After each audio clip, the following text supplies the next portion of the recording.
Okay, so today we're going to talk about doing short little YouTube film scores that if you don't have a lot of money or if it's a tight budget or even a lot of gear. I tend to do a lot of scoring for little short documentaries or art films, things of that, as you can see up here. This is something that was sent to me that was made out of paper that somebody filmed and they were just flipping through it about dinosaurs. It's an art piece about the extinction of dinosaurs. So I'm just going to use a Zoom recorder to record to and play a steel guitar and do some really slow ambient sounds. And the key thing that I try to look for is, I'll watch the film a few times and get a feel for it, look for sounds that work for me. And the main thing is looking for main kind of points within the film that either it's a strong edit or there's an emotional moment that needs to be articulated. And when I'm scoring films or short documentaries, I really think in my thirds and my sevenths, because that's what for me really builds emotional continuity. Sound tells the audience what to feel. So if it's a happy moment, I'm not going to be playing flat thirds and flat sevenths, stuff like that.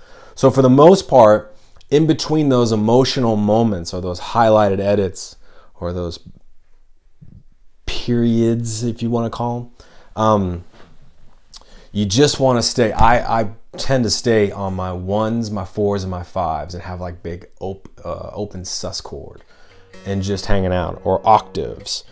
And typically I have a lot of reverb or delay, little samplers that take little loops when I'm playing something.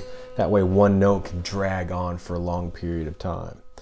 And then when something new comes up, new chord, really starting to play with it, waiting for a next moment, and then find the new piece, start to feel my way through it. Once I've done it 3 or 4 times, I'll take it into my DAW, whatever it is at that time I'm using, Ableton, Pro Tools, Logic, Cubase.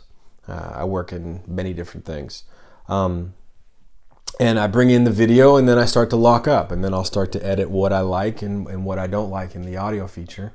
And then once I'm done, bounce out one track to it, put a marker on the front of it, and send it back to the people who sent it.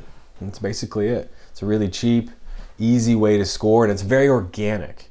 It's not in the box at all, and it gives a sense of life.